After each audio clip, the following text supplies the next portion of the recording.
అందరికీ దేవుని పేరు పూర్వక వందనాలు తెలియజేస్తున్నాం. అందరూ కూర్చోండి. పిల్లలు వచ్చాను మీ పక్క వచ్చి పాస్టర్ గారు పక్క వచ్చేసింది. హల్లెలూయా హల్లెలూయా హల్లెలూయా. సంతోషంగా ఉంది, గట్టిగా హల్లెలూయా చెప్పండి. హల్లెలూయా. మరి 2వ నెల మొదటి వారంలోకి వచ్చేస్తాం. దేవుని మహాకృపను బట్టి సజీవులుగా ఆయన స్తుతించే భాగ్యాన్ని దేవుడు మనకి ఇచ్చాడు. ఈ సమయం ముందు వాక్య లేఖన భాగం చక్కని కీర్తన భాగం నుంచి మనము మరి చదువుకోవడం జరిగింది. మరి దేవుడు మనకి సహాయకుడు, కుడి తట్టు ఎడమ తట్టును మనకి కాపులా ఉండేవాడు. ఆయన కాయవాడు, కుదుకడు, నిద్రపోడు. మరి ఇన్ని చక్కని బలమైన ఆదరణ ఇచ్చే చక్కని వాక్య మర్మాలు మనం చూసుకున్నప్పుడు మనం ఎంతో ధన్యులు. హల్లెలూయా. బ్రదర్ ఏమన్నా వాక్యం చెప్తారా? హల్లెలూయా హల్లెలూయా. మరి దేవుని లేఖన భాగము ఏం చెప్పింది మనం చదువుకున్న కీర్తన 21 నుంచి మొదలుచారు. కొండల తట్టు నా కన్నులు ఎత్తుచున్నాను. హల్లెలూయా. ఈరోజు ప్రతి ఒక్కరము ఆశపడేది ఏంటట? సహాయం. మనకి ఏ సహాయం కావాలి? దేవుని సహాయం కావాలి. ఆ సహాయం కోసమే మన ప్రయాస, ఆ సహాయం కోసమే మన వేదన, ఆ సహాయం కోసమే మన అనుదినము చేస్తున్న ప్రార్థన, విజ్ఞాపన అన్ని కూడా దేవుడి నుంచి ఏదో మనం పొందుకోవాలి. ఆ పొందుకోవాలన్నది ఆయన ఇవ్వనందుకైతే సిద్ధంగా ఉన్నాడు, కానీ అందుకోవడానికి మనం సిద్ధంగా ఉన్నామో లేదో అని మనం గమనించుకోవాల్సిన విషయం అంతా ఉంది. హల్లెలూయా. సో ప్రతిదీ కూడా మనకైతే చాలా కష్టమే, కానీ దేవునికి మాత్రము సమస్తమును సాధ్యము. మన వల్ల అయితే ఏమీ కాదు, మనం ఏమీ చేయలేని నిమిత్త మాత్రులు మాత్రమే. ఆయన సమస్తము చేయగల సమర్థుడు. హల్లెలూయా. కనుక బలమైన వాక్యములు విని కూడా మనం అనేక సార్లు నిర్లక్ష్య పడుతూ మనకు కావలసిన సహాయం గురించి ఎందరికో చేచాపుతూ ఉంటాం, ఎందరినో అడుగుతూ ఉంటాం. ఆయన కొండల తట్టు నేను నా చేతి కనులెత్తుచున్నాను, నాకు సహాయము ఎక్కడి నుంచి వచ్చును? బాధ వచ్చినప్పుడు, సమస్య వచ్చినప్పుడు, వేదన వచ్చినప్పుడు, ఆ కష్టం వచ్చినప్పుడు మనం ఈ సహాయం కోసము ఎన్నో ప్రయత్నాలు చేస్తుంటాం. కానీ సహాయం ఎవరు చేస్తుంటే మనకి యెహోవాయే, దేవుడే మనకి సహాయం చేయవాడు. కానీ మన కన్నులు కానీ మన చేతులు కానీ ఆయన వైపు ఎత్తుతున్నామా? ఆయన అనుసరిస్తున్నామా? ఆయన మార్గం నడవగలుగుతున్నామా? అసలు ఆయన మాటలు మనకి జ్ఞాపకం ఏమైనా ఉంటాయంటే ఆ సమయం అందు మనం మర్చిపోతూ ఉంటామండి. హల్లెలూయా. ప్రియమైన వాళ్ళరా, మరి వాక్య లేఖన భాగము చక్కని మాటలు దేవుడు మనతో మాట్లాడుతుండగా అందరూ కూడా జాగ్రత్తగా అరగంట సమయాన్ని మన హృదయాలు దేవునికి అంకితం చేసేద్దాం. హల్లెలూయా. యాకోబు పత్రిక నుంచి 4వ అధ్యాయం 8 నుంచి 10 వచనాలు చదువుకుందాం. ఆయన సహాయం మనకి ఎలాగ చేస్తాడో అన్నది ఇక్కడ మాట్లాడుకుందాం. దేవుని యొద్దకు రండి. ఎలాగట? మనం ఎక్కడికి వెళ్ళాలి? ఎక్కడికి వెళ్ళాలి చెప్పాలండి? దేవుని యొద్దకు వెళ్తే అప్పుడు ఆయన ఏం చేస్తాడు? మన ఎదుగు వస్తాడు. మనకి చిన్న అలవాట్లు ఉన్నాయంటే మనం ఎవరి పెళ్లి కానీ వెళ్తే మన పెళ్లికి వస్తుంటాం. మనకి ఎవరికైనా ఏమైనా ఇస్తే మనకు తిరిగిస్తుంటారు, రిటర్న్ గిఫ్ట్స్ అనమాట. కానీ దేవుడు అంటున్నాడు, మీరు ఎవరి దగ్గరికి వెళ్ళిన వెళ్ళకపోయినా మాత్రం నా దగ్గరికి రండి, నేను మీతో పాటు వస్తాను, మీతో ఉంటాను. ఎంత ధన్యతని, ఎంత గొప్ప భాగ్యం అది. చూడండి, దేవుడిని చూడడానికి జక్కయ్య వెళ్ళాడు, జక్కయ్య ఇంటికి దేవుడు వచ్చేసాడు. అలా అనేక మార్లు మనం గమనించుకుంటే దేవుడి తట్టు మనం తిరగాలి తప్ప లోకము తట్టు ఎట్టి పరిస్థితుల్లో మనం తిరగకూడదు. కానీ లోకము తట్టే మన ఆలోచనలు ఉంటాయి. ఎందుకంటే మనం లోకంలో బ్రతుకుతున్నాం కాబట్టి ఆత్మీయ జీవితంలో పాడు చేసే ఆలోచనలు సాతానుడు ప్రేరేపిస్తే ఆ ఆలోచనలు మన బందీలు అయిపోయి దేవునికి దూరం అవుతుంటాము. దేవునికి దగ్గర అవ్వకుండా మన ఆలోచనలు, సాతాను ఆలోచనలు ఏకీభవించి మనకిచ్చే కష్టాలను మనం అనుభవించడానికి ఇష్టపడుతూ ఉంటాం. కానీ దేవుడు ఆయన దగ్గరికి వస్తే మన దగ్గరికి వస్తాం. కనుక చదువు ఆ వాక్యాన్ని. పాపులారా, మీ చేతులను రెండోది మన చేతుల దగ్గర శుభ్రం చేసుకోండి. ఇంకా మనస్కులారా, మీ హృదయములను హృదయం ఏం చేసుకోవాలా? 2 మనసులతో మనం ఉంటాం. అంటే విశ్వాసపూరితమైన జీవితంలో మనం లేవు. సగం అవిశ్వాసము, సగం విశ్వాసము. అవుతాదా అవదా? ఇది జరుగుతుంది అంటావా? ఇది నిజంగా అవుతుంది అంటావా అని సందిగ్ధావలో పడిపోతూ ఉంటాం. ద్విమనస్కులు అంటే 2 మనసులు కలిగిన వారు. ఒకటి లోక మనసు ఉంది మనకి, 2ది దైవికమైన మనసు కలిగి ఉన్నాం. అంటే దేవుడు చేయగల సమర్థులు తెలుసు, కానీ మనలో ఉన్న విశ్వాసం ఏంటంటే పరిపూర్ణంగా లేదు. మన ఆలోచనలు పరిపూర్ణంగా లేవు, మన భక్తి పరిపూర్ణంగా లేదు. కనుకనే మనకి 2 మనసులు ఉంటాయండి. ఒక మనసు ఉండదు. ఒకటి ఆలోచిస్తుంటది, ఒకటి దేవునికి వ్యతిరేకంగా ప్రవర్తిస్తూ ఉంటారు. అంటే మనకి ఏది అనుగుణంగా ఉంటే దానిలోకి మనం ఇమిడిపోతుంటాం. కానీ కష్టమైన, బాధ వచ్చినా, శ్రమ వచ్చినా, ఇరుకు వచ్చినా, ఇబ్బంది వచ్చినా, శోధన వచ్చినా, వేదన వచ్చినా, చివరికి మరణకరమైన పరిస్థితి వచ్చినా సరే మన విశ్వాసము దేవుడితోనే కొనసాగించుకోవాలి తప్ప లోకములో ఉన్నవాటిని మన హృదయమును మళ్లించుకోకూడదు. మళ్లిస్తే దేవుడి ఆశీర్వాదము మనం పొందుకోలేదు. కారణబుద్ధులు మనమే. ఆయన ఎవరైతే సిద్ధంగా ఉన్నాడు. ఆయన ఎప్పుడే ఏ సమయం తట్టినా సరే ఆయన తలుపు తీరేందుకు సిద్ధంగా ఉన్నాడు. కానీ మన హృదయాలని తెరిచి ఉంచుతున్నామా లేదా, ఆయన ఆహ్వానిస్తున్నామా లేదా, మనకి ఎటువంటి మనసు కలిగి ఉన్నామో ఆలోచించుకుంటే వాక్యం చెప్తుంది మనకి 2 మనసులు ఉన్నాయట. ఎన్ని మనసులు ఉన్నాయి? మనం అనుకుంటే ఒక మనసే ఉన్నది, కానీ వాక్యం చెప్తుంది 2 మనసులు ఉన్నాయి. వాస్తవానికి ఉన్నాయి, నిజంగా లేవంటారా? చెప్పండి. 2 మనసులు అందరికి ఉన్నాయి. కానీ ఒకే మనసు కలిగి జీవించిన భక్తులు కొంతమంది జ్ఞాపకం చేసుకుంటే చాలా ఆశ్చర్యం కలుగుతుంటది.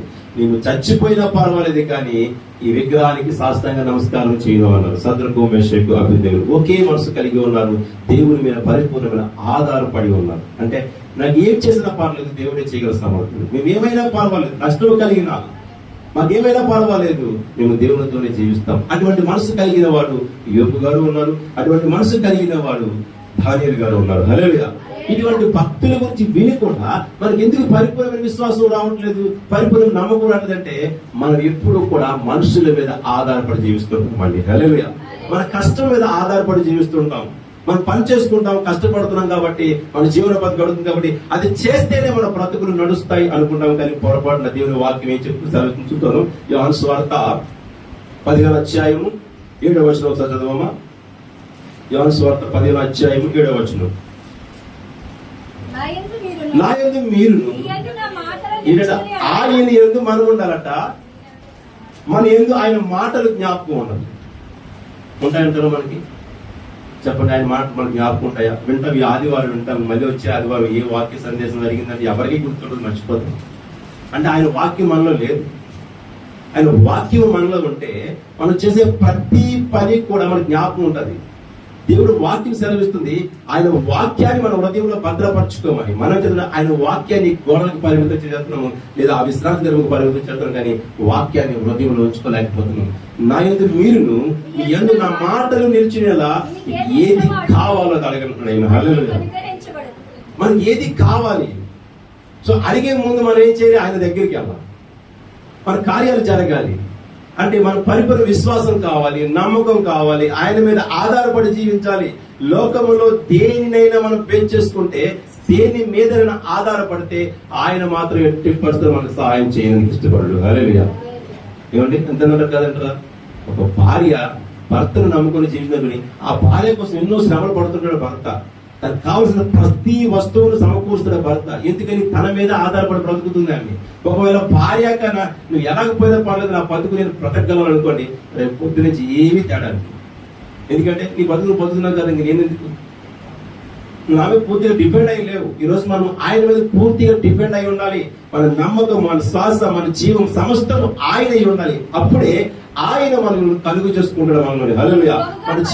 మీరు బహుగా ఫలించడం వలన ఎవరికైనా సంతోషం వస్తుంది. మీ పిల్లలు బాగా చదువుకున్నారు, మంచి ఉద్యోగం చేస్తారు, మీరు అంటారు నా కొడుకు మంచి ఉద్యోగం వచ్చిందమ్మా అంటారన్నరా? ఇప్పుడు మనం బహుగా ఫలించడం వల్ల ఎవరు సంతోషపడతారు? దేవుడు సంతోషపడతాడు. మనం చూసి గర్వపడతాడు. ఆయన నా బిడ్డలు నేను చెప్పిన మాట ప్రకారం జీవించగలిగారు, నా మాట విన్నారు కనుక నేను ఆశీర్వదించబడుతున్నారు. లోకంలో ఉన్న అసహించుకోవచ్చు, మనల్ని అసూయగా చూడవచ్చు. అసూయ పనులు చాలా మంది ఉంటారు లోకంలో. ఒకరు బాగుపడితే ఒకరు చూడలేరండి. కుటుంబంలో చాలా మంది అన్నదమ్ములు ఉంటారు, అక్క చెల్లు ఉంటారు. ఒకవేళ భార్య కూడా ఉండొచ్చు. భర్త మంచి వస్త్రాలు వేసుకుంటే భార్య చూడలేదు. భార్య బాగా అందంగా తయారీ మంచి వస్త్రాలు భర్త చూడలేడు. ఇటువంటి మనసుతో కలిగి కూడా ఉంటారు. కానీ ఈయన మాత్రం అన్నాడు దేవుడు, నువ్వు ఎక్కడ ఉన్నా, ఏ పరిస్థితిలో ఉన్నా సరే నువ్వు ఫలించడం వల్ల నా తండ్రి ఆనందపడతాడు. హల్లెలూయా. ఆయన సంతోషపడతాడు. ఆయన సంతోషపరచవలసిన బాధ్యత మన మీద ఉందండి. ఎందుకంటే ఈ సృష్టిలో మొదటిగా మనం నిర్మించిన దేవుడు ఆయనే. ఆయన ద్వారా మనం పుట్టామని సంకల్పం ద్వారా మనం బ్రతుకుతున్నాం ఈ రోజు. కనుక మనం ఏ విషయంలో కన్నా మన భార్యను సంతోషపరచడం, మన పిల్లలను సంతోషపరచడం అని పక్కన పెడితే మొదటిగా మన దేవుని సంతోషపరచాలి. నేను నా తండ్రి ఆజ్ఞను గైకొన్నట్లు ఆయన ప్రేమ యందు నిలిచిన ప్రకారము, ఆయన ప్రేమ యందు నిలిచిన ప్రకారం ఇప్పుడు కష్టాలు వస్తాయి. యేసు ప్రభువు ఆయన ప్రేమకు బందీ అయిపోయాడు. ఎందుకంటే నీకు రాబోయేది ఏముందో, జరగబోయేది ఏముందో ముందుగానే చెప్పాడు ఆయన. నీకు జరుగుతున్నది ఏంటో కూడా ముందుగానే చెప్పాడు యెషయా గ్రంథంలో. నువ్వు పుడతావు, తర్వాత కష్టాలు పడతావు, బాధలు అనిపిస్తావు. మామూలు బాధలు కాదండి, భయంకరమైన బాధలు అనిపిస్తావు. అంటే ఆ మాటలంట యేసు ప్రభు జ్ఞాపకం వస్తున్నాడు. యెషయా గ్రంథము 50 అధ్యాయం రాయబడిన మాట. ఆయన విరుగుడు బుద్ధి కలిగించక ఏమో గడ్డములు పెరిగి వారికి నా గడ్డమును దూరం చేసుకోలేదు, ఉమ్ము వేయి వారికి నా ముఖమును దూరం చేసుకోలేదు అని మాట్లాడదు. అంటే ఆయన విరుగుడు బుద్ధి జ్ఞాపకం ఉంది, కానీ మనకైతే మాటలు జ్ఞాపకం ఉంటాయా? యెషయా గ్రంథంలో ఉన్న ప్రవచనాన్ని యేసు ప్రభు తన జీవితంలో అనుభవిస్తూ ఆ మాటలు తన ప్రతి కష్టంలో కూడా ఆ మాటలు జ్ఞాపకం చేసిన ప్రభువా, నువ్వు చెప్పింది నెరవేరుస్తుంది తండ్రి, నువ్వు అన్న మాట ప్రకారం నేను జీవిస్తున్నాను, ఏదైనా నేను చెప్తే నీ మీద ఆధారపడబడుతున్నాను అని చెప్పాడు.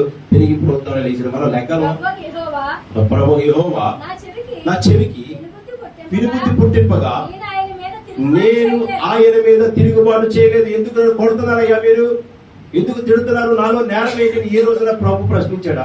ఒక్క ప్రశ్న కనిపించదు. ఎందుకంటే అక్కడ మాట వినబడుతుంది, ఆయనకి ఆయన మాట వినబడుతుంది, ఆయన స్వరం వినిపిస్తుంది. మనం ఈ లోక స్వరం కోసం ఆలోచిస్తాం, ఆయన పరలోకపు తండ్రి స్వరం వింటూ ఉన్నాడు ఎప్పుడు కూడా ప్రతి క్షణం. ఆయన బ్రతుకు తిరుగులు ఎన్నో కష్టాలు, ఎన్నో బాధలు, తిండి లేని రోజులు, అపవిత్రాత్మలు తన వెంటాడిన రోజులు ఇన్ని ఉన్నా సరే ఆయనకి మాత్రం దేవుని స్వరం మాత్రం వినిపిస్తుంది. రాబోయేది ఆలోచించు, నీకు రాబోయే మహిమను ఆలోచించు, రాబోయే ప్రభావం ఆలోచించు, రాబోయే ఆశీర్వాదం ఆలోచించు.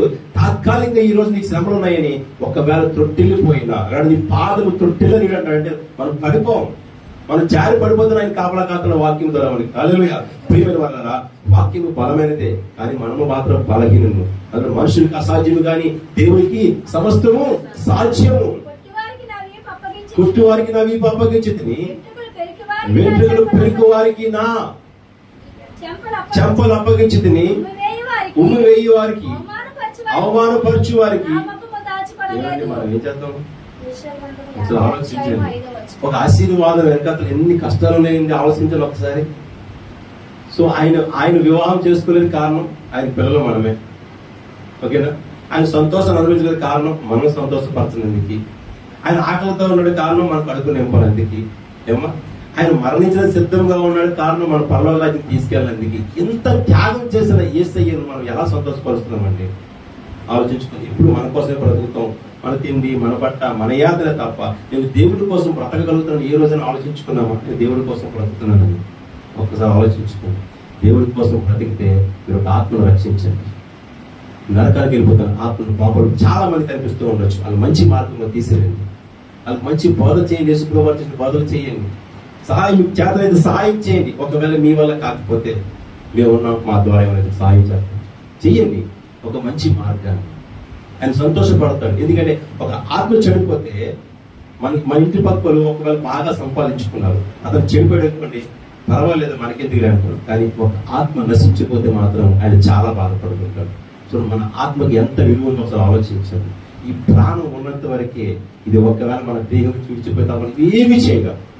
ఇప్పుడు సంపాదించవచ్చు, తినొచ్చు, నచ్చిన వస్త్రం ధరించవచ్చు, నచ్చిన బంగారం వేసుకోవచ్చు, ఎలాగైనా బ్రతకొచ్చు, కానీ ఇందులోంచి మాత్రం వెళ్ళిపోయిందంటే మాత్రం తీసుకెళ్ళి అక్కడ పారేస్తారు, ముందు బయట పారేస్తారు. ఎంత మంచి బ్రతుకు బతికినా, కోట్లు సంపాదించినా సరే మనం బీరువాలో పెట్టరు, పట్టు పరుగులు పెట్టరండి, ఆ సాప కట్టి పాడిగట్టి బయటనే పారేస్తారు. మనం ఆయన సంతోషపరిస్తే ఈ రోజు మనం అనుభవించిన కష్టాలు, బాధలు ఇవన్నీ కూడా మన ముందు అనుభవించిన భక్తుల కన్నా ఎక్కువేం కాదు మనం. కాకపోతే మనలో ఉన్న నిర్లక్ష్యం, మనలో ఉన్న ఆలోచన, నా కుటుంబము, నా బాధ, నా తిండి, నా బట్ట అనుకుని మనం ప్రయాసపడుతుంది తప్ప ఈ ప్రయాస అంతా వ్యర్థమని మంచి భక్తులు, జ్ఞానయుక్తమైన భక్తులు సొలొమోను గారు మాట్లాడతారు. అలాగే ఇదంతా గాలికేనట. ఇదంతా దేనికి? గాలికే. గాలికేనండి. నిజంగా కోరికలు నెరవేర్చే వారు ఉండాలి. మనం బాధపడడం ఆయనకి ఇష్టం ఉండదు, మనం ఏడడం ఆయనకి ఇష్టం ఉండదు, మనం సంతోషపరచనందుకు ఆయన శ్రమను ఉందండి. ప్రియమైన వాళ్ళరా, కనుక ఆయన యందు మనం నిలిచి ఉన్నప్పుడు మనకి ఏది కావాలన్నా సరే ఆయన తక్షణం ఇవ్వగల సమర్థుడు ఆయన. కానీ ఇచ్చే ముందు మా ఆయనతో అంటు కట్టబడి ఉండాలి. నా యందు మీరును మీ యందు నా మాటలు నిలిచి ఉంటే తప్ప. అక్కడ క్వశ్చన్ మార్క్. తప్ప అంటే ఉంటేనే తప్ప, మా ఇంటికి వస్తేనే తప్ప, మీరు మాకు ఇస్తేనే తప్ప. మనం ఎలా మాట్లాడతామో, నా దగ్గర ఉంటేనే, నాతో కలిసి ఉంటేనే నేను నీకు చేయగలను. నాతో కలిసి లేకుండా నా నుంచి సంతోషము, నా నుంచి ఆనందము, నా నుంచి ఆశీర్వాదం పొందుకొని నువ్వు లోకంలో బ్రతుకుతానంటే నేను ఇచ్చి దేనికి ప్రయోజనమే ఉంది? నాకేంటి మహిమ, నాకేంటి విలువ, నాకేంటి ఘనత? అసలు నాకు నీ వల్ల ఏమైనా నాకు ఉపకారం ఉందా, ఉపయోగం ఉందా? సో నీ వల్ల నీ సాటి మనిషికి ఉపయోగం ఉందా, ఉపకారం ఉందా? ఏదైనా గమనించుకుంటే అక్కడ ఏది కూడా యేసు ప్రభువుతో మనం క్యాలిక్యులేషన్ చేసుకోలేము. కానీ ఆయనలాగా బ్రతకమని మనం చెప్తున్నాడు దేవుడు. హల్లెలూయా. ఇంకో వాక్యం చూసుకుందాం. లూకాసు వార్త 6వ అధ్యాయం 46వ వచనం చదువుకుందాం. లూకాసు వార్త 6వ అధ్యాయం 46వ వచనం. నేను చెప్పిన మాటల ప్రకారం మీరు చేయగా సో నేను ఏది చెప్పుతున్నానో అది చేయట్లేదు, నేను ఏది మాట్లాడుతున్నానో వినట్లేదు.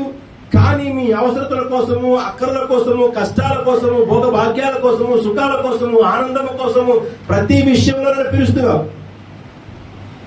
అన్ని విషయాలను పిలుస్తున్నారు. కానీ కారణం ఏంటి? అసలు నేను ఏం చెప్తున్నాను, మీకు ఏం చేయమంటున్నాను? అన్యాయం చేయమని దేవుడు మనకు చెప్పాడా? లేదు. మంచిగా బ్రతకమన్నాడు, యథార్థంగా జీవించమన్నాడు దేవుడు. నీకు ఏది ప్రతి ఆజ్ఞ, ప్రతి కట్టడం కూడా అందులో ప్రతిదీ మంచిదే ఉంది, కానీ అక్కడ చెడ మనకు కనిపించదు. మనం అనుసరిస్తేనే కానీ మనకు తెలియదండి అనుభూతి. ఓ మాట ఉన్నది, తిన్న వాడికి రుచి తెలుస్తుంది, దిగిన వాడికి లోతు తెలుస్తుంది.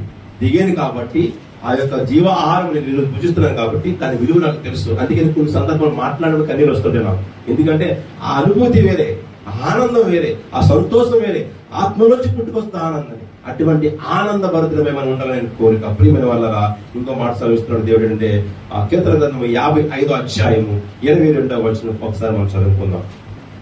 52వ అధ్యాయము 55వ అధ్యాయం 22వ వచనం. నీ భారము యెహోవా మీద మోపుము. ఎవరి మీద మోపమంది వాక్యం? మనం ఎవరి మీద మోపుతాం? చెప్పండి, ఎవరి మీద మోపుతాం?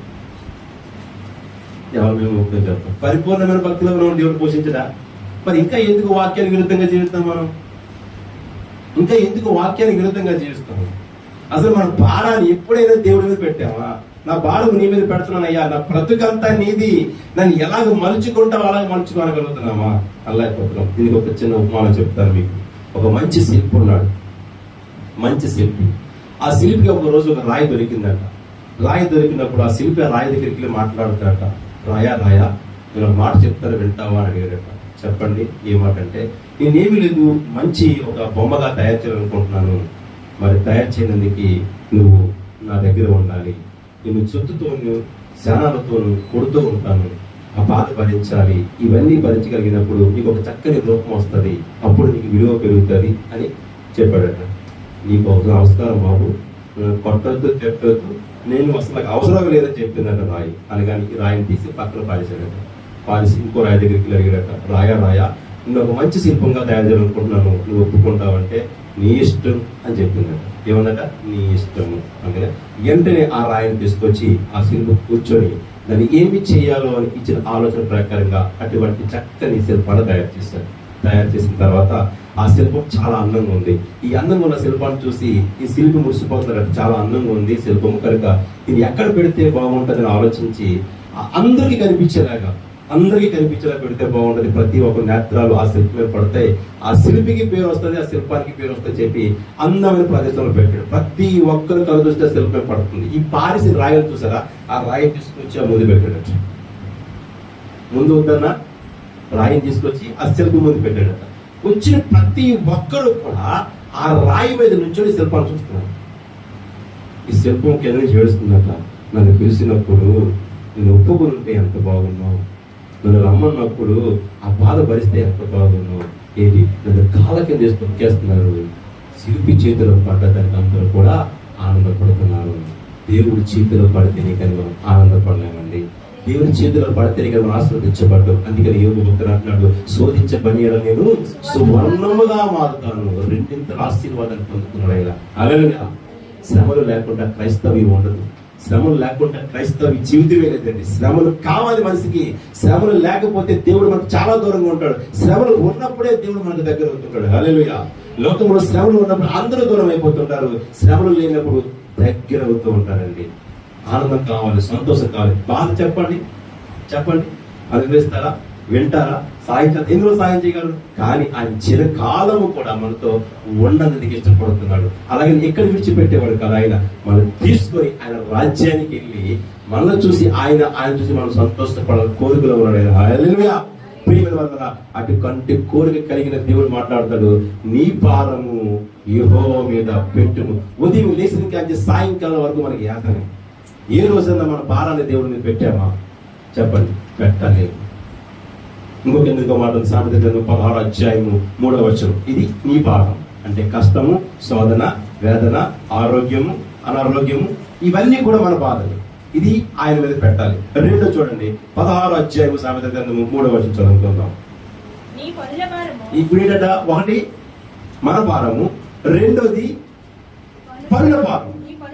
నీ పనుల భారము యెహోవా మీద నుంచుము, అప్పుడు నీ ఉద్దేశములు ఏముందేట?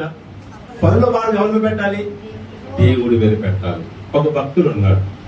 ఆ భక్తుడు ఏం చేస్తారంటే, ముందు భక్తుడు కాదు, ఒక జాలాని మాత్రమే అయినా. ఆ భక్తుడి దగ్గరికి ఒక రోజు యేసు ప్రభువు వారు సంచరించుకుంటూ వెళ్తూ మాట్లాడుతున్నారట, నాయన నువ్వు నన్ను వెంబడిస్తావా? నేను మనుషులు పట్టే జాలనగా చేస్తాను అన్నట్టు. సరే వెంబడిస్తాను అన్నాడు. వెంబడించాడు దేవుడిని.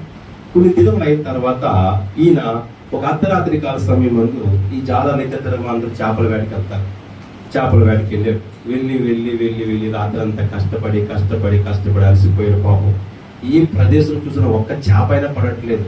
బాధపడుతున్నాడు. ఎందుకు కష్టపడుతున్నాడు? అయినా కుటుంబం కోసమే, తను పోషించుకోవాలి, తన ఇంటి వాళ్ళని పోషించుకోవాలి, దానిలో వచ్చిన దాంతో ఆనందపడాలి, సంతోషపడాలి. కానీ ఈయనకి మాత్రం ఆనందం లేదు అక్కడ. ఎందుకంటే ఫలితం లేకపోయింది.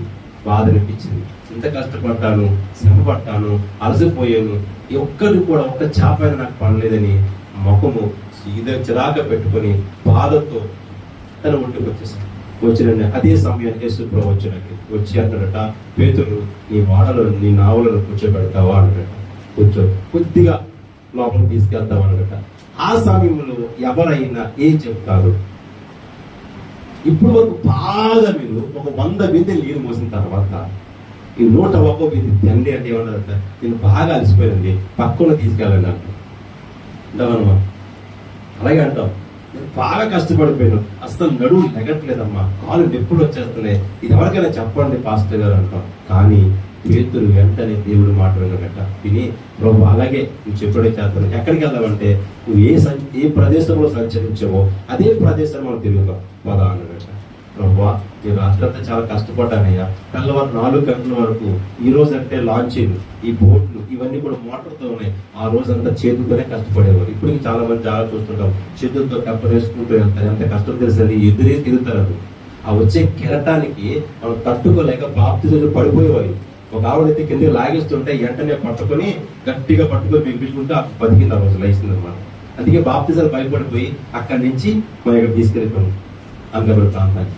ఎందుకంటే సముద్రం అది, కెరటం వస్తుంది, వెనక లాగిపోతాం. ఏం ప్రమాదం జరిగినా ఏమీ చేయలేవు. ఇటువంటి ఎదురైన ప్రభావ తండ్రి, ఈ కెరటాల మధ్యలో తిరిగి అలసిపోయి వచ్చాను, ఆ సొలసిపోయిన ప్రభావ అనలేదు. సరే ప్రభావ అన్నాడు అనేసి, ఎందుకు తిరిగి ఒక్క చేప అయిన పడలేదంటే, పర్వాలేదయ్యా నువ్వు పద అన్నాడు.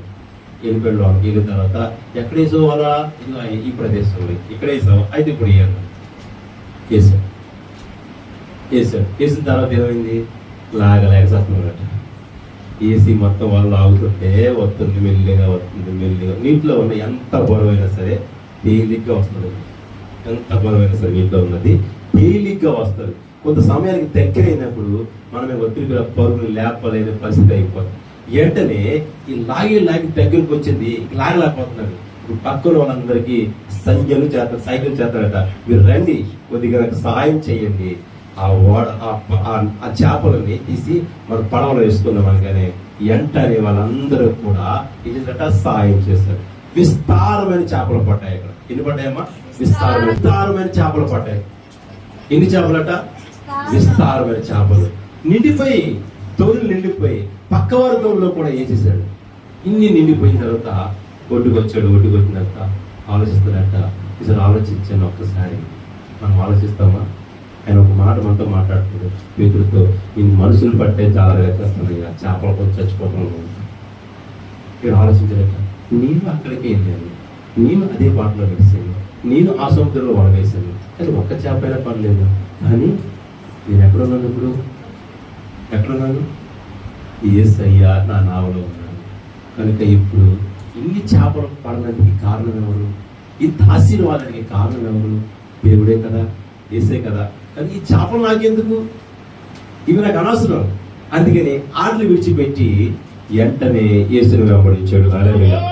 యేసు ప్రభు ఎటువంటి ఘన కార్యములు చేశాడో, యేసు ప్రభు ఎటువంటి అద్భుతములు చేశాడో అవన్నీ కూడా పేతురు చేశాడు. ఆ రోజు పేతురు ఏం చేశాడు, ఈ రోజు అప్డేట్ వరకు ప్రతి ఒక్క విశ్వాసీ సేవకుడు చేస్తున్నారు అయ్యే కార్యక్రమాలు. హల్లెలూయా. యేసుక్రీస్తు నిన్న నేడు నిరంతరం ఒకే రీతిలో ఉన్నాడు, ఒకే పద్ధతిలో ఉన్నాడు, ఒకే న్యాయకర్త అయి ఉన్నాడు, ఒకే ఉద్దేశంతో ఉన్నాడు. ఆయన ఉద్దేశంలో ప్రతిదీ సఫలపరుస్తున్నాడు. నీకు ఏది కావాలో అది ఇస్తున్నాడు. ఆ రోజు ఏది కావాలో అది ఇచ్చాడు భక్తులకి, ఈ రోజు ఏది కావాలో అదే ఇస్తున్నాడు.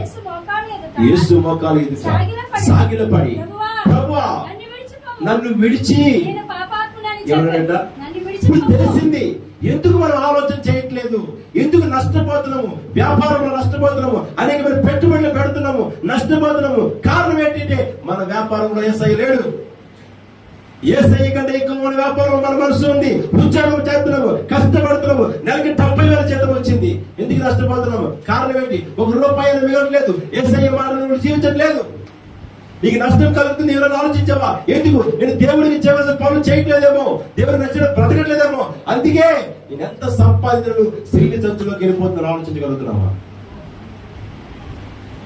ఆలోచించు. నష్టపోయాను, బాధపడ్డాను, కష్టాలు పడుతున్నాను, కానీ ఒకసారి ఆలోచించండి. పేతురు ఆలోచించలేక ఎందుకు ఇలా జరిగింది? నేను వెళ్ళినప్పుడు ఒక చేప పడలేదు, ఇప్పుడు పడ్డాయంటే కారణం ఏంటంటే యేసయ్య నాతో ఉన్నాడు కాబట్టి, యేసయ్యతో నేను ఉన్నాడు కాబట్టి. అందుకే నా యందు మీరును, మీ యందు నా మాటలు నిలిచినలా మీకు ఏది కావాలంటే అడగండి, నేను ఇస్తా అంటాడు దేవుడు. అదే ఉన్నామా మనం ఆయనలో? పరీక్షించుకున్నామా? అందులో ఒకసారి ఆయనలో మనం ఉన్నామా? భ్రమ పడుతున్నామండి, భ్రమలో జీవిస్తున్నామండి. వాస్తవానికి భ్రమలో జీవిస్తున్నాం. ఇన్ని వారికి ఇప్పుడు వారు ప్రేమించిన మాటలో ఒక్కరు కూడా కనిపించడం దేవుని దృష్టిలో మనం కనిపిస్తామా? కనిపించాం. మరి ఏంటి యేసయ్య మాటలు వింటున్నాము? దేనికి మందిరానికి వెళ్తున్నాము? దేనికి ప్రార్థన చేస్తున్నాము? దేనికి బైబిల్ చదువుతున్నాము? గమనించుకుంటే ఒకసారి మనం పరీక్షించుకుంటే, ఆయన చెప్తే వాక్యాన్ని పరీక్షించుకున్నాం. ఆయన పరీక్షించుకున్నాడు, ఆయన తప్పు తెలుసుకున్నాడు, తిరిగి తన కుటుంబాన్ని కట్టుకునే ఆలోచన, తన ఆత్మీయ జీవితం కట్టుకునే ఆలోచన దేవుడు దయచేస్తాడు. నిలబడ్డాడు. పేతురు 3,000 మందికి పరిశుద్ధాత్మతో బాప్తిజం ఇచ్చాడు. హల్లెలూయా. ఇంత ఘనకార్యం ఉంది. నేను వింటేనే దేవుడు ఆస్వాదిస్తాడు. నా పనుల భారము, నా భారము ఎప్పుడు నేనే పడతాను, నేనే ఇలాగైపోతానంటే అది కలుగు చేసుకోవడం. ఆయన కలుగు చేసుకోవాలంటే మన భారం ఏమేమి పెట్టాలి? ఇదిగో ప్రభువా, నా చిత్తము ఏమై ఉందో నీకు తెలుసు. గర్భములో రూపించిన ముందు నా మీద ఆలోచన కలిగిన దేవుడు నువ్వు కనుక నేను ఏమై ఉన్నా నీకు తెలుసు. లోకంలో చెడిపోయినా తిరిగి కట్టుకునే మనసు కలిగి జీవించాలి. ఏ పేదలు పడుకోలేదా? నిలబడలేదా? కట్టుకోలేదా? మనం ఎందుకు కట్టుకోలేకపోతున్నాం? ఆశీర్వాదం ధారాళంగా కుమరుతున్నాడు దేవుడు, విస్తారమైన దీవెన కుమరుతున్నాడు. ఇస్తాన దీవెన ఒక్క దీవెన మనకు ఉందా? ఒక్క దీవెన ఉంటే మనం మరి ఎలా ఉంటామంటే అలాగ ఉంటున్నాం.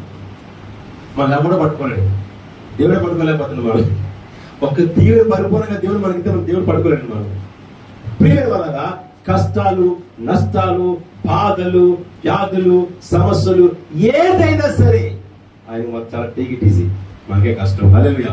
అందుకే నేను మార్కు సువార్త 10వ అధ్యాయం 29వ వచనం మాట చదువుకుందాం. ప్రార్థన వల్లనే కానీ మరి దేని వల్ల ఇటువంటి ఉదయం అసాధ్యమని చెప్పాను. ఇంకా కిందకి వెళ్ళు. ఇది మనుషునికి అసాధ్యము కానీ దేవునికి సమస్తమును సాధ్యమట. అవునంటారు కాదంటారా? ఈయన మారడం చాలా కష్టము. ఈ జీవితంలో మార్పు రాదు. నన్ను కని పెంచి పెద్ద చేసి లాలించి పాలించి నాకు నచ్చిన ఫుడ్ పెట్టిన నా తల్లి, నాకు నచ్చిన వస్తువులు ఇచ్చిన నా తండ్రి ఆడుతున్న మాటలు వాస్తవం చెప్తున్నాను. నేను మారడం చాలా కష్టం.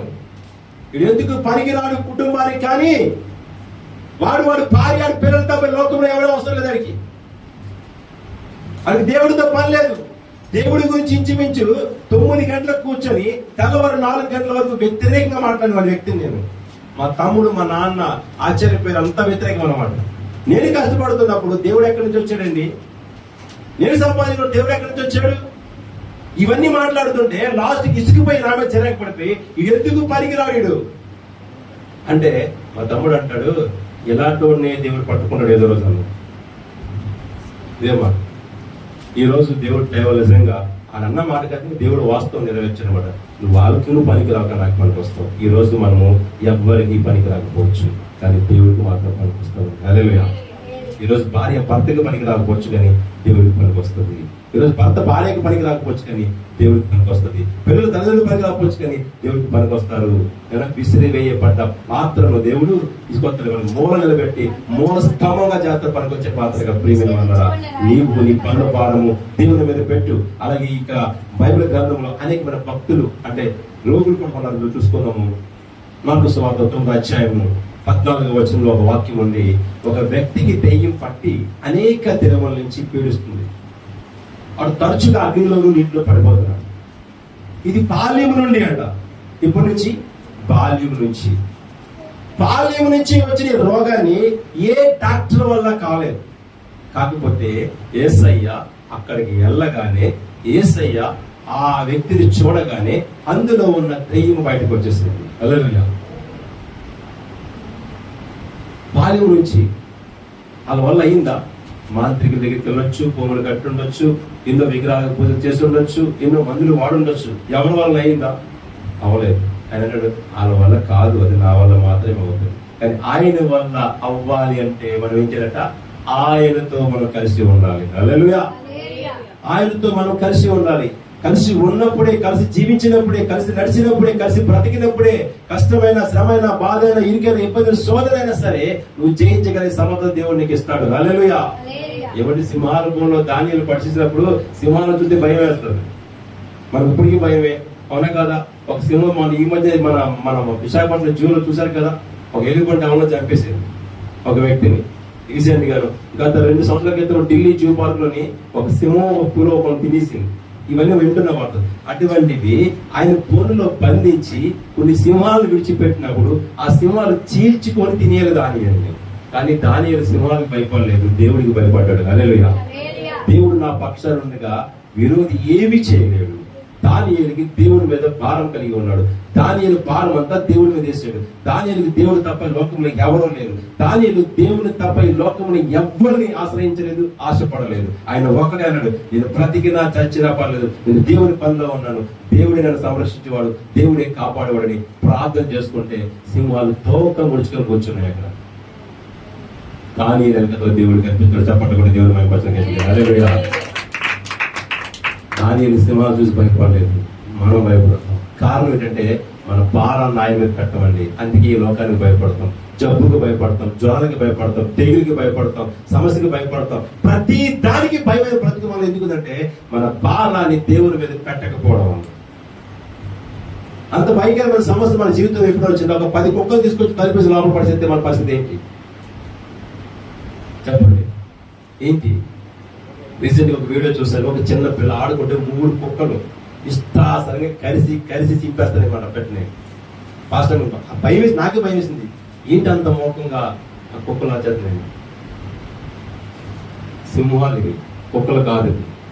ఏమండి, అన్ని సింహాల మధ్య హ్యాపీగా ప్రశాంతంగా కూర్చొని నెమ్మది కలుగజేసిన దేవుడు. హల్లెలూయా. అటువంటి నెమ్మది నీకు నాకు ఉండాలంటే దేవుడు మీలో నాలో ఉండాలి. హల్లెలూయా. ప్రియమైన ఎన్నో సంవత్సరాల బట్టి బాల్యం నుంచి అనుభవిస్తున్న బాధ, దెయ్యాలు పీడితులైన వాడు, పడిపోయిన వాడు, అగ్నిలో పడిపోయిన వాడు, నీటిలో పడిపోయిన వాడు, మూర్చపోతున్న వాడు, ఆయనకు పట్టిన దెయ్యము యేసయ్యను చూసిన వెంటనే వెళ్ళిపోయింది. ఇది ఎప్పటి నుంచి ఇదిగుతుందంటే బాల్యము నుంచి. ఇది మనుషులకు అసాధ్యము కానీ దేవునికి సమస్తము సాధ్యము. దేవుని చూసిన తర్వాత దెయ్యం బయటకు వచ్చింది. మనం చూస్తే మనలో ఉన్న దెయ్యాలు అవతల్లోకి వెళ్తాయి. ఆ దెయ్యాలు మన దెయ్యాలు కలిపి దేవుని దూరం చేశారు. దేవుడు మాట విన్నాం. ఏమండి, మనకున్న ప్రతి ఒక్కరు ఆలోచించుకున్న ప్రియమైన కదా. రెండోది చూసుకుంటే మార్కు సువార్త 5:25 ఉన్నది. 12 సంవత్సరాల నుంచి ఇవన్నీ జబ్బులే. 12 సంవత్సరాల నుంచి ఏ రోగం అంట? రక్తస్రావం రోగంతో ఉందట. 1, 2, 3 12 సంవత్సరాలు. ఏమా 12 సంవత్సరాలు బాధపడుతూ వేదన పడుతూ చింతిస్తూ దుఃఖాక్రాంతులు అయిపోయి తన వయసు పాడు చేసుకుని, తన ధనము పాడు చేసుకుంటే తిరగలేని డాక్టరే లేడు. అందరి దగ్గరికి వెళ్ళింది. ఎవరి వలన అయిందా? అవ్వలేదు. ఈ డాక్టర్ కాదని ఆ డాక్టర్ కానీ ఈ డాక్టర్ మొత్తం అందరికి తన దగ్గర ఉన్న మొత్తం అంతా ధనమంతా ఖర్చు పెట్టేసింది. ₹1 మిగలేదు. చాలా చివరికి మొత్తం అంతా అయిపోయింది. 0 వచ్చేసింది. ఇప్పుడు ఏం చేయాలా? నాకు ఆశ్రయం ఎవరు? నన్ను రక్షించేవాడు ఎవడు, నన్ను కాపాడేవాడు ఎవడు? వైద్యుడు లేడు, అన్న లేడు, అక్క లేదు, తమ్ముడు లేడు, భార్య లేదు, పిల్లలు లేరు, ఎవరు లేరు. ఇంకా సంరక్షణకి ఎవరు కావాలి ఇప్పుడు? దేవుడు. యేసయ్య గురించి నేను విన్నాను, ఆయన దగ్గరికి వెళ్తే ఏమైనా అవుతుందేమో, ఏదైనా కార్యం జరుగుతుందేమో. ఎంతో మందికి చేసిన దేవుడు నాకు చేయడా? ఎంతో మందికి రోగాలు బాగుంచిన దేవుడు నాకు చేయడా అని ఒక విశ్వాసంతో వెళ్ళింది. వెనక నుంచి ముట్టుకుంటే చక్కగా స్వస్థత కలిగింది. హల్లెలూయా. ఇది మనుషులకు అసాధ్యము కానీ దేవునికి సమస్తము సాధ్యము. లూకాసు వార్త 13:10 ఆ మాట రాయబడుతుంది. 18 సంవత్సరాల నుంచి అట, ఇప్పుడట 18 సంవత్సరాలు గోని వంగిపోయి నడవలేని పరిస్థితుల్లో ఉండి, ఓ గోనిదానా ఇలా రా అన్నవారి మాత్రము ఈ రోజున చక్కగా పిలిచిన వారు ఎవ్వరూ కనిపించలేదు. అమ్మాని ప్రేమతో ఆదరించిన వారు ఎవరూ కనిపించలేదు. ఆ కష్టపడి బాధపడి గూలు వంచుకొని ఇంట్లో పని చేసుకుంటూ ఒక రోజు విశ్రాంతి దినములోకి దేవాలయంలోకి ప్రవేశించిందట. విశ్రాంతి దినమున ఆయన ఒక సమాజ మందిరంలో బోధించినప్పుడు 18 ఏళ్ల నుంచి బలహీనపరచుక దయ్యము ఆమెను పట్టిన ఒక స్త్రీ అతడు ఉండెను. ఆమె నడుము వంగిపోయి ఎలాగంట అస్సలు నించోలేని పరిస్థితుల్లో ఉందండి. కింద కూర్చుంటే లేచి నుంచుంటే మన కాళ్ళు పట్టేస్తుంటాయి. ఒక్కోసారి లెగలేకపోతే నేను కూడా కూర్చొని ఒకసారి తిమ్మరైపోతుంటే ఒక్కోసారి లెగలేను. అటువంటిది 18 సంవత్సరాలు ఒకే రోగంతో బాధపడుతుంది ఆమె. అటువంటి వ్యక్తి అట ఈ రోజు నేను దేవాలయానికి వెళ్ళిపోతాను, వెళ్ళి దేవుని మాటలు వింటాను, ఏంటి దేవుని దర్శించుకుంటానని ప్రయాస కలిగి వచ్చిందట. వచ్చి రాగానే యేసయ్య నేత్రాలు ఆమె పడిపోయి, అమ్మా యేసు ఆమెను చూసి రమ్మని పిలిచి, అమ్మా ఈడట నీకున్న బలహీనత నుండి ఈడట ఇంకా విడుదల ఇంకా పొందలేదు ఆమె. కానీ ఆమెకు నమ్మకం పుట్టించేలాగా మాట్లాడాడు దేవుడు. హల్లెలూయా. చూడండి, ఈ రోజు మనం మాటలు వింటే అవతల వ్యక్తికి దేవుని మీద నమ్మకం కలగాలి. మన క్రియలు చూస్తే దేవుని మీద నమ్మకం కలగాలి. మన ప్రవర్తన చూస్తే దేవుని మీద నమ్మకం కలగాలి. అప్పుడే వాళ్ళలో స్వస్థత, వాళ్ళలో విడుదల, వాళ్ళలో ఘనమైన కార్యాలు జరుగుతాయి. మనల్ని చూసి మన వల్ల కాకపోతే వాళ్ళకి ఏమి నమ్ముతారు? అసలు మన ప్రవర్తన చూసి వీళ్ళు ప్రార్థన చేస్తే అయిపోద్దా అని అవిశ్వాసపరులు అయిపోతారు. అందుకని ముస్కరులారా అని ఒక మాట ఉంటుంది, అమ్మ దుమస్కులారా అని ఒక మాట ఉంది కదా. అంటే రెండు మనసులు కలిగి మనమే ఉన్నప్పుడు మనమే దానికి అప్పాలని నమ్మకం ఎలా వస్తుంది? మనలో చూసే కదా. అసలు దేవుడిని ఎవరో చూడలేదు. ఇక్కడ వాక్యం చెప్తుంది, నువ్వు చూడలేదు, నేను చూడలేదు, ఎవరు మన పెద్దలు కూడా చూడలేదు. కానీ చూసిన వారు ఏం మాట్లాడుతారు? దేవుడు ఇలాగుంటాడు అక్కడ. అపోస్తలుడు పౌలు కూడా అన్నాడు, అయ్యా శిష్యులారా మీరు ఎంతో ధనిలో తెలుసా? ఎందుకంటే ఆయనతో సంచరించి ఉన్నారు, ఆయనతో కలిసి భోజనం చేస్తూ ఉన్నారు, ఆయన ఆశ్చర్య కార్యం చూస్తూ ఉన్నారు. నాకైతే ఆ భాగ్యం లేదు, నేను ఆ భాగ్యం పొందుకోలేదు. మీరు అంతా కలిసి జీవించిన వారు మీలో యొక్క విశ్వాసమును బలపరచబడాలి, పెరగాలి, ఆశీర్వాదం పొందుకోవాలి. అటువంటిది మీరే బలహీనమైపోతే ఎలాగా? మనం నమ్మాము, దేవుళ్ళు నడుస్తున్నాము, ఆయన ఆశీర్వాదాలు పొందుకున్నాము. మనం బలహీనపరచబడితే లోకంలో అందరూ ఏం చేస్తారు? మనం చూసి దేవుడు నమ్ముతారా? దేవుడు మార్గంలో రాగలుగుతారా? విశ్వసిస్తారా? చూడలేరు. అలా విశ్వాసం ఏర్పడుతుంది. మన ప్రవర్తన బాగోలేదని చెప్పి ఎప్పుడు కూడా మన వెనక ఉన్న దేవుడిని ఎప్పుడు కూడా విశ్వసించరండి. హల్లెలూయా. ఆయన కనిపించేవాడు కాదు, కనిపించకుండా కార్యాలు చేసేవాడు ఆయన. హల్లెలూయా. మన హృదయంలోంచి, హృదయ ఘోషలోంచి ఆత్మతో కనిపించుకున్న దేవుడు ఆయన. ఆయన యేసు ఆమెను చూసి రమ్మని పిలిచి, అమ్మా నీ బలహీనత నుండి విడుదల పొంది ఉన్నావని ఆమెతో చెప్పి ఆమె మీద చేతి ఉంచగానే ఆమె చక్కగా నిలబడింది. ఎన్ని సంవత్సరాలు చెప్పండి? ఎన్ని సంవత్సరాలు? 18 సంవత్సరాలు. ఇది మనుషులకు అసాధ్యము గాని దేవునికి సమస్తము సాధ్యమైంది. యోహాను సువార్త 5:5 ఉంటది. ఇదట ఇంకా గౌరవం. 38 సంవత్సరాల నుంచి. ఎన్ని సంవత్సరాలట? 38 సంవత్సరాలు బట్టి ఒక రోగి కోనేటి వాళ్ళ దగ్గర కూర్చొని ఎవరు వచ్చి నాకు సహాయం చేస్తారు ఎవరు చూస్తున్నాడట. నాకు సహాయం ఎక్కడి నుంచి వచ్చాను? కొండల తట్టు నా చేతిని తెచ్చున్నాను, నా కరుణ తెచ్చున్నాను, నాకు సహాయము ఎక్కడి నుంచి వచ్చును? సహాయం దేవుడిస్తున్న సంగతి తెలుసా? అసలు తెలియదా? ఒకవేళ తెలిస్తే ఎందుకు దేవుని మీద ఆధారపడి జీవించలేదు? ఇది ఎవరో వస్తారు, ఎవరో లేపుతారు, ఎవరో తీసుకెళ్తారంటే అవదండి. మీరు ఒకటి చెప్తాను, దేవుడు మందిరానికి వెళ్ళడానికి జత పెట్టుకోకండి, తోడు పెట్టుకోకండి. మీరు షాపింగ్ మాల్ తోడు పెట్టుకు వెళ్తారేమో, కానీ దేవుడు మందిరానికి నువ్వు వస్తే లేకపోతే మానే నేను ముందు వెళ్ళిపోతాను వచ్చేది దేవుడు మందిరానికి. అలాగే అంతే. ఎవరో భక్తి వాళ్ళే కాపాడుతారు. ఎవరి మట్టుకు ఆలే పరలోక రాజ్యం వెళ్తాం. ఇప్పుడైతే కలిసి వెళ్ళి షాపింగ్ వచ్చి చీర బాగుందా అక్క, ఈ చీర బాగుందా, ఇది బాగుందా, అది బాగుందా, నేను ఎత్తే చెప్పు కొంటాను, ఏదో గిఫ్ట్ ఇస్తాను బాగుందని చెప్పు అంటాం. అక్కడ అలాగ అవ్వదు మనం సింగిల్ గానే వెళ్ళాలి. మన భక్తి ఒంటరిగానే మనతోనే రావాలి. హల్లెలూయా. ప్రియమైన వాళ్ళరా, 38 సంవత్సరాలు కోనేటి వాగు దగ్గర కూర్చున్న వ్యక్తిని యేసయ్య పరామర్శించి మాట్లాడుతున్నాడట. అయ్యా ఎన్నాళ్ళు బట్టి ఇక్కడ అంటే 38 సంవత్సరాలు అయ్యా అన్నాడు. నాకు ఎవరు రాలేదయ్యా, తీసుకెళ్లేవాడు ఎదురు చూస్తానంటే రా లేవు నిల్చోవాడు. వెంటనే మునిగాడు, ఏరిగాడు. అదినట మొదటిగా అన్నట. అక్కడ రాయబడింది, బాగా చదవండి. ఏ రోగి అయితే ముందు వచ్చునో ఆ రోగే కదిలించబడినప్పుడు, నీళ్లు కదిలించబడినప్పుడు ఏ రోగి అయితే ముందు దిగుతాడో ఆ రోగికే స్వస్థత కలుగుతుంది. యేసు వాడు పడి ఉండడు చూచి అప్పుడు బహుకాలం నుండి ఆ స్థితిలో ఉన్నాడని ఎరిగి స్వస్థపరచకూర్చున్నావా అని అడగగా ఆ రోగి, అయ్యా నీళ్లు కదిలించబడినప్పుడు నన్ను కోనేటిలోకి దించుటకు నాకు ఎవడును సాయం కావాలి. ఇది దించడానికి కూడా సాయం కావాలి. ఏం పాకుదని పోవచ్చు కదా, అప్పుడు రా తెలివితేటలు మనకనే రావండి. అందుకే అంటే సాయం ఎక్కడి నుంచి వస్తుంది చెప్తాం. కాళ్ళు కదిలించి కాళ్ళు దగ్గర పోవచ్చు కదా అని అడుగుతున్నాను. ఎందుకు వెళ్ళకూడదు? ఎవడో వస్తాడు ఆడే తీసుకెళ్తాను నన్ను. ఎన్నాళ్ళు బట్టి ఉండే ఉన్నాను కదా, ఉంటే కూడా ఉంటాను ఏదో తింది అనుకోండి. నన్ను ఎవరో తీసుకెళ్ళలేదు, ఎవరో తీసుకెళ్ళి నీకు నువ్వు వెళ్ళు. ఎంతమంది వెళ్ళిపోతారు అక్కడ కోరడి దగ్గర కూర్చోరు, ఎక్కడో లేవు కదా, ఎక్కడి నుంచో వచ్చారంటే ముందు దిగరు. ఆ ముందు కూర్చో, ముందు వరుసలో కూర్చో, ఎప్పుడు కదిలించబడుతుంది అంటే గెంతేచ్చు కదా, అప్పుడే స్వస్థపరచబడుతుందా. అనేక సంవత్సరాల నుంచి ఆ కోరికలు అదే స్వస్థత జరుగుతున్నాయి. కానీ ఎందుకు జ్ఞానం లేదు? ఎవరి మీద ఆధారపడి బ్రతకడం. ఆయన భారాన్ని దేవుడి మీద వేస్తే లేడు, ఆయన మనసులో దేవుడు లేడు.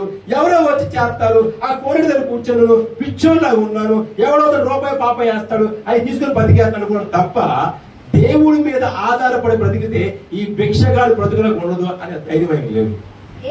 యేసు నీవు లేచి లేకలేని పరిస్థితుల్లో లేవు అంటే ఏమంటారు చెప్పండి ఒకసారి. మీకు జ్వరం వచ్చింది, పడుకున్నారు, లేకలేకపోతున్నారు, అమ్మా లేచి నడువు అనుకోండి, మీకు ఏమైనా పిచ్చుందా పాస్టర్ గారు అంటారు. సో ఒక రోజు జ్వరంకి 2 రోజుల జ్వరంకి నడువు నొప్పి వచ్చింది, అస్సలు నిలబడలేకపోతున్నారు, ఇలాగే ఉండగలుగుతున్నారు, పడుకుంటేనే మాత్రం బాగా ఉంటున్నారు, లేకపోతే ఉండలేకపోతున్నారు. అమ్మ లెగ్స్ నడువు, దేవుడు నావాడు. పాస్టర్ గారు మీకేమైనా మెంటలా? నేను దగ్గర నిలబడి హాస్పిటల్కి వెళ్తాను, మీకు తెలుసా? అక్కడ మురళీకృష్ణ డాక్టర్కి ఎంత డబ్బులు ఖర్చు పెట్టి తెలుసా? ఒక ఎక్స్రే 850 రూపాయలండి. తెలుసా మీకు? అది మందులు రాస్తాడు, పిచ్చి మందులు రాస్తాడండి. ఎంతో తెలుసా? మందులు కాస్ట్ 2000 రూపాయలు అవుతుంది. నా భార్య కొన్నాను. ఒక్కసారి ఆడ దగ్గర అతని దగ్గరికి వెళ్ళామనుకోండి, ఆ మందులు రాస్తే 2000 అవుతుంది. అంత కాస్ట్లీ మందులు రాస్తాడు. ఇన్నిసార్లు ఖర్చు పెడే తెలుసా? మీరు వచ్చి లేచే అంటే ఎలా లెక్కలు? నేను మందులు తింటే లేకలేకపోయాను, మందులు తింటేనే కానీ లేకలేకపోయాను. మీకు పిచ్చినట్టుంది పాస్ట్ గారి. పాస్ట్ గారి కొద్ది మెంటలో చూడండి అమ్మ, తల తిరిపిన తర్వాత తన అమ్మతోనో అక్కతోనో చెల్లితోనో అతుకుతో మాట్లాడవచ్చు. ఆయన అన్నాడు, యేసు నువ్వు లేచి నీ పరుపెత్తుకొని భారం ఎవరిది? ఆ బరువుగా ఉంది, ఆ చెత్త ఉంది, ఆ చెడగా ఉంది, ఇదన్నీ తీసుకెళ్లి కోరట్లో మూడుగా అన్నాడు. వెళ్ళి ఎంటనే లేచించినట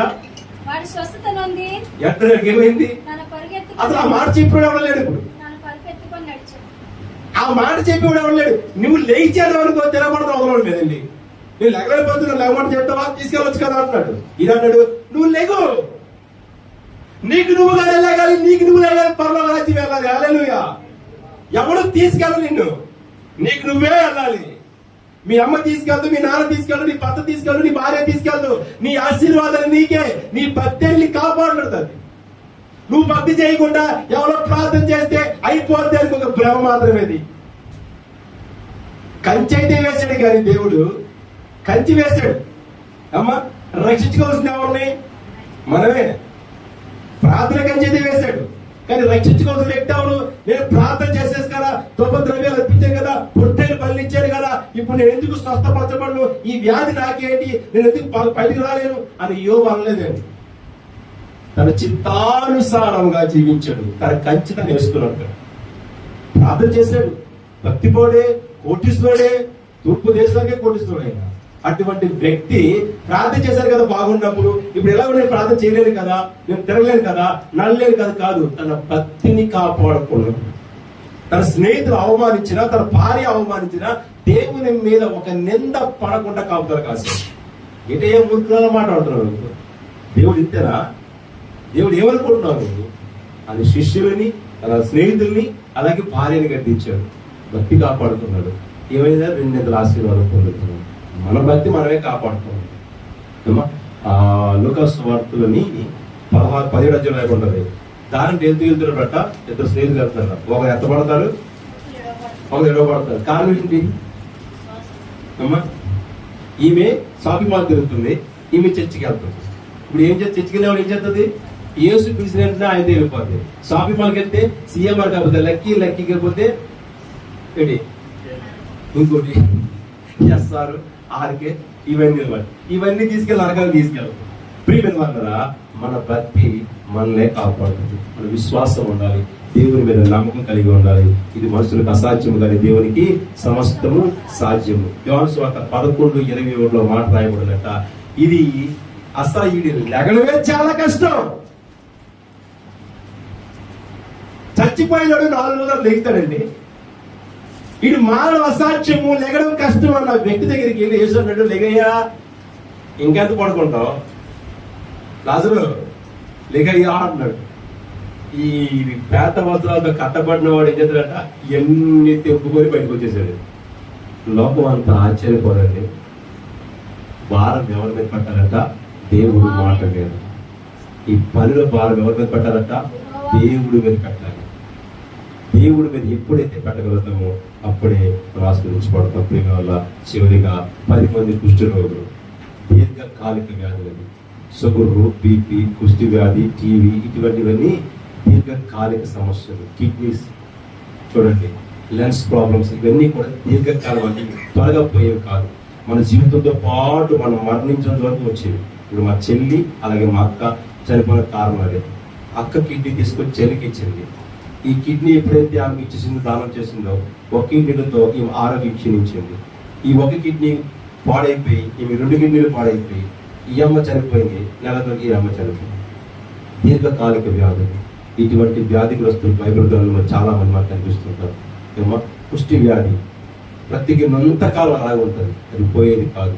దానికి వైద్యం లేదు, ఎన్ని మందులు వాడండి తగ్గదు. అది మన నమ్మకం చదువు తప్ప తగ్గదు. కుష్టి వ్యాధిగ్రస్తులతో హాస్పిటల్ దాని మూల గది చదిలో పెడతారు. అది అంటూ వ్యాధి, ఎవరు పట్టుకున్నా అది వచ్చేస్తుంది.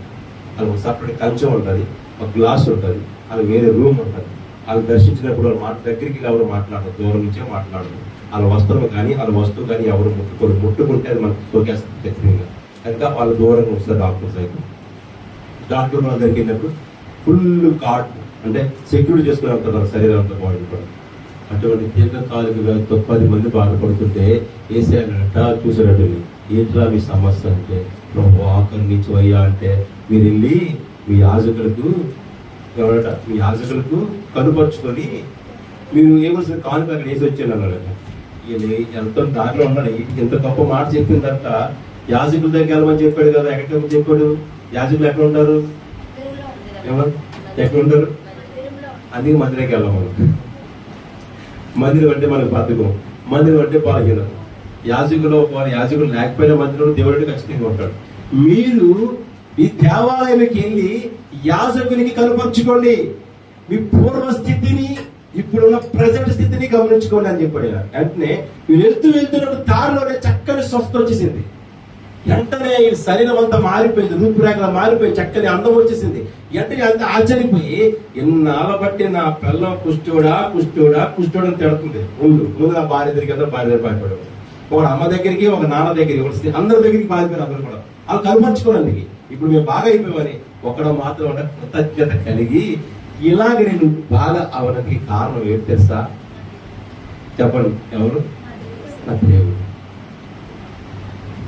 కృతజ్ఞతలు ఆలోచించండి.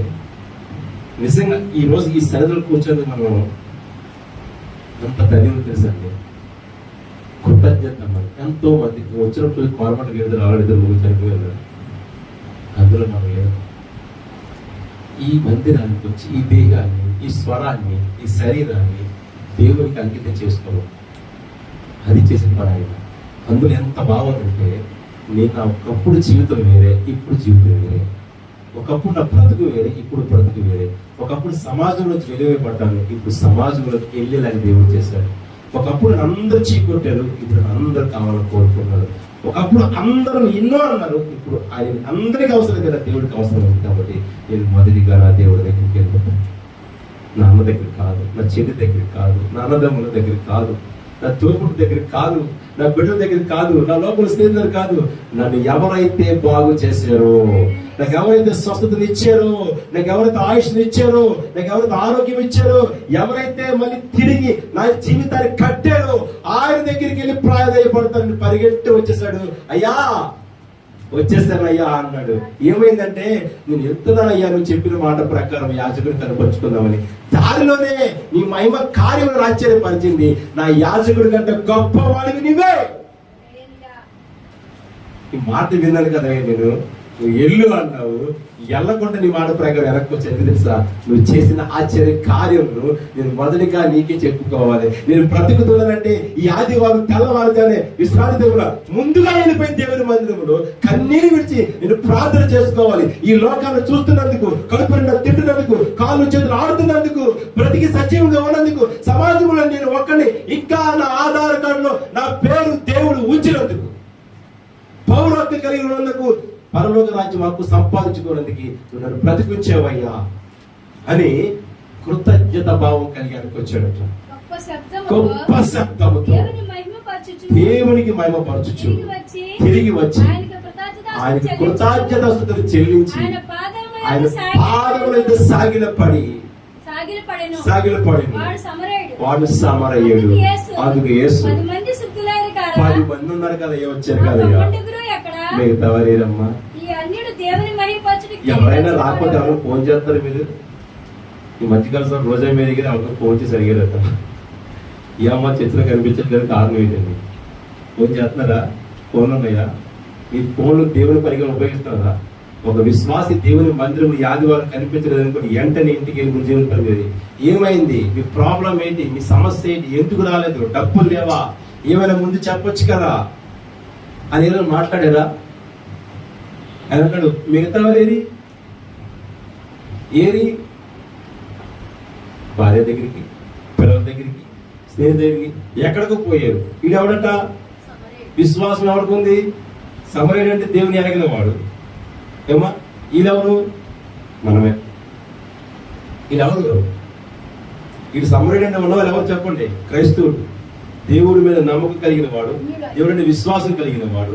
అటువంటి వాడు దేవుని విడిచిపెట్టి వెళ్ళిపోయారు. దేవుని ఎరగిన వాడు దేవుని దగ్గరికి వచ్చాడు. హల్లెలూయా. ప్రియమైన వాళ్ళారా, కానీ గమనించండి, మన విశ్వాసాన్ని పాడు చేసుకోకండి, మన పరిశుద్ధులను పాడు చేసుకోకండి. మన ఆత్మీయ జీవితం ఇంకా మెరుగుపరుచుకుంటూ దేవుడిలో లోతైన మర్మాలు గ్రహిస్తూ ఏదైనా శోధన వచ్చిందంటే ఆ శోధన వెనుక గొప్ప రహస్యం దేవుడు దాచుస్తాడు. దాన్ని కనుగొనే ప్రయత్నం చేయాలి. ఎక్కడి నుంచి వచ్చింది? ఇది ఎక్కడి నుంచి వచ్చింది? ఎందుకు వచ్చింది? ఈ శోధన నాకు ఎందుకు వచ్చింది? కారణం ఏంటి? నా ప్రవర్తన బాగోలేదా? నా మాట తీరు బాగోలేదా? నా ఆలోచనలు బాగోలేదా? నేను దేవునికి విరుద్ధంగా జీవిస్తున్నానేమో ఒకవేళ అని ఆలోచించుకోగలిగితే మన పొరపాటు మనం సరిచేసుకోగలుగుతాం, మన తప్పు మనం తెలుసుకోగలుగుతాం. వెంటనే అటు విడిచిపెట్టి పరిశుద్ధమైన జీవితం మనం రాగలుగుతాము. దేవుడు నేరుగా మనతో మాట్లాడుతున్నాడు. హల్లెలూయా. దయచేసి మీరందరూ మనం అందరూ కూడా ధన్యులు. ఈరోజు దేవుడు మనలో కూర్చున్నాం కనుక ఈ వాక్యం మీ హృదయంలో దాచుకోవాలని, భద్రపరచుకోవాలని, దేవుడు మనం దీవించి ఆస్వాదించాలని కోరుకుంటూ సెలవు తీసుకున్నాను. God bless you. దేవుడు. Hi friends, holy prayer home Gajuwaka Sangama వారు మాట్లాడిన విలువైన దేవుని సందేశములను మీరు వినటానికి మా యొక్క YouTube channel Holi prayer home ను సబ్స్క్రైబ్ చేసుకొని పక్కనున్న బెల్ ఐకాన్ క్లిక్ చేయగలరు.